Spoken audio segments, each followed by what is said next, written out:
Last time வந்து பார்த்தீங்கன்னா Kerala government வந்து பார்த்தீங்கன்னா எல்லா நெட்வொர்க்கையும் கூப்பிட்டு வச்சு எதெல்லாம் தரமான கம்பெனியோ அந்த கம்பெனியை அங்கீகாரம் பண்ணாங்க. எல்லா கூட்டமைப்பும் உட்காந்துருக்காங்களா, இவங்க எல்லாம் ஒன்றா நெட்வொர்க்கர்ஸ் எல்லாரையும் கேரளா கவர்மெண்ட் கூப்பிடுச்சு. அதில் நம்ம கம்பெனி கூப்பிடுச்சு. நம்ம கம்பெனியுடைய manager and Sujith Khan sir இருக்காங்க. இவர் எங்கள் டாப் லீடர். இவரை வச்சு அந்த கவர்மெண்ட்டு நம்ம கம்பெனியை வந்து அந்த பேஜ் கவர்மெண்ட் பேஜில் கொண்டு வந்துருக்காங்க சார். அப்போ ஒரு கம்பெனி தரமான கம்பெனியாக இருந்தால் மட்டும்தான். கேரளா கவர்மெண்ட் நெட்வொர்க் அங்கீகாரம் பண்ணலை. கேரளா கவர்மெண்ட்டில் எந்த மொழி ஐட்டம் விற்க முடியாது. அவன் யாருக்கும் அங்கீகாரம் சிஸ்டம் இருந்தாங்க. எல்லா மாநிலத்துக்கும் எல்லா பொருளும் போயிடுச்சு. ஆனால் கேரளா கவர்மெண்ட் எந்த நெட்வொர்க்கும் அங்கீகாரம் பண்ணலை.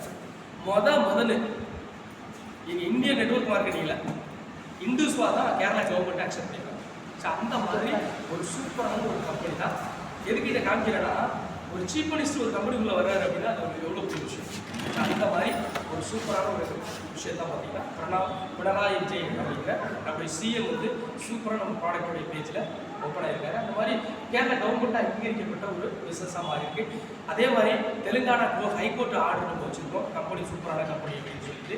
இன்றைக்கி வந்து பார்த்தீங்கன்னா நெட்வொர்க் மார்க்கெட்டிங்கில் இந்தியாவில் எல்லா ஹைகோர்ட் எல்லா ஸ்டேட்லேயும் இருந்து நமக்கு அங்கீகாரம் கிடைக்கிறதுக்கான வாய்ப்பு இருக்குது சார். நெக்ஸ்ட்டு பார்த்தீங்கன்னா